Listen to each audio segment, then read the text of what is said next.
There are so many budget mechanical keyboards out there, but I always gravitate towards the wireless Bluetooth ones because I like to switch in between Mac and Windows. This is the Keychron K6, and I was planning on doing an unboxing and first impressions video, but it's actually been a while since I've had it, so here is my review. I'm still a novice when it comes to mechanical keyboards and custom ones as well, so please keep that in mind when watching this video. The model that I have is the RGB backlight hot-swappable version with the aluminum frame and Keychron red switches. You can find it for just under $100 on the Keychron website plus shipping, or a little over $100 on Amazon with free shipping.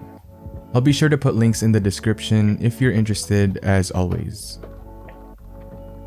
Inside the box, you are greeted with a card that's technically the manual, showing you all the key combinations to change settings, RGB, and stuff like that, a keycap puller, a braided USB-A to USB-C cable, a metal switch puller, some extra keycaps, and the keyboard itself.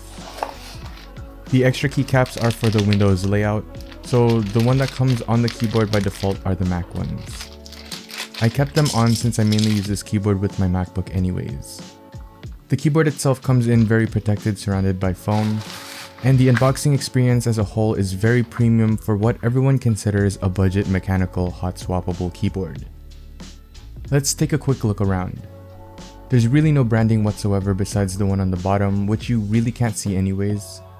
The keycaps are shades of grey and it matches really well in a black setup, although the escape key does kind of stick out like a sore thumb. Whether you like it or not is up to you. You can always switch out these keycaps with another set if you wish. The sides are made out of aluminum, which adds to the weight of the keyboard as well as rigidity. This thing is super solid and won't flex in any direction. On the bottom, you have the rubber pads as well as the rubber feet to adjust the angle. It's really nice that you can adjust the keyboard into 3 different angles. On the left side, you have your USB-C port and a couple of switches.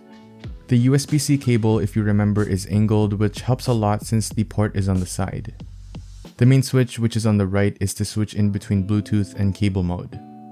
The switch in the middle is to switch in between Windows/Android mode and Mac/iOS mode. Besides your laptop or computer, you can also connect this keyboard to something like your phone or iPad, which is great for productivity. And if you really wanted to, you could bring this keyboard along with you when you go to a coffee shop or something. Wireless keyboards are amazing. I love them so much because it makes your overall setup cleaner by getting rid of that extra cable, and it's very easy to switch in between keyboards.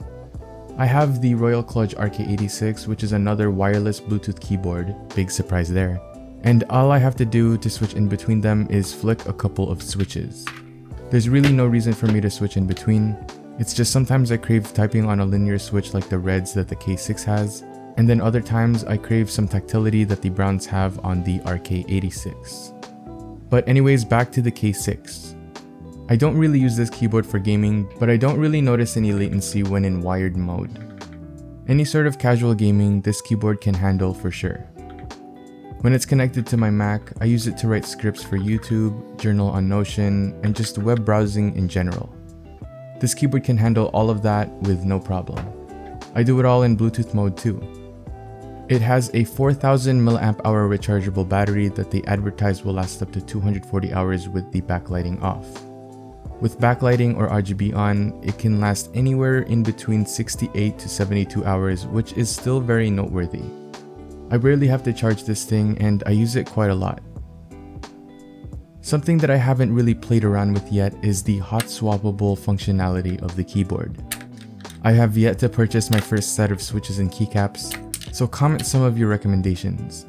But yeah, there really isn't much to talk about when it comes to a keyboard being hot swappable because it's pretty much self-explanatory. Moving on, let's talk about the typing experience, specifically with the red switches. I honestly can't judge how a keyboard sounds because frankly I don't have enough experience modding keyboards, but I guess it's mostly subjective. For me, it really depends. If I'm typing really fast and hard, the keyboard is actually fairly noisy. You'll hear what I'm talking about in the typing test at the end of the video. Why I chose the K6 instead of any of the other Keychron keyboards is, of course, the size. It's a 65% keyboard, which is very compact, but one of the downsides is that the function row are now secondary keys.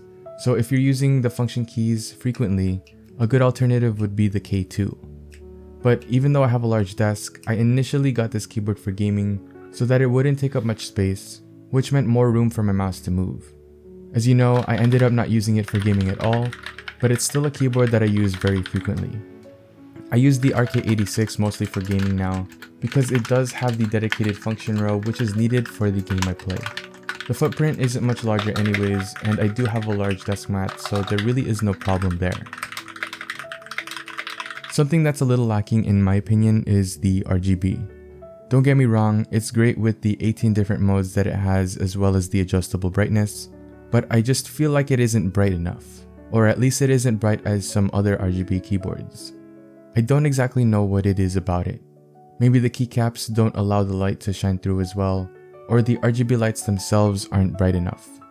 They do show in a well-lit environment, but I just wish that they were a little bit brighter. This might be something even more minor, but the keys tend to show some oil spots after long use.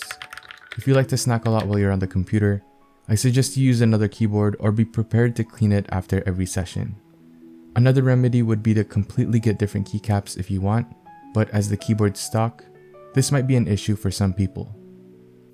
Other than those two minor nitpicks, this is an awesome keyboard. For it being under $100, this is one of the best values out there in my opinion. You get an aluminum frame, RGB lighting, your choice of red, brown, or blue switches, and Bluetooth functionality with all of your devices. It's also hot swappable, which even adds more to the value. What more could you ask for from a keyboard? It's a very premium option for the price, and I can't recommend it enough. Thanks for watching my review of the Keychron K6. If you like this video, you know what to do. Thanks for watching, and I'll see you in the next video. Peace.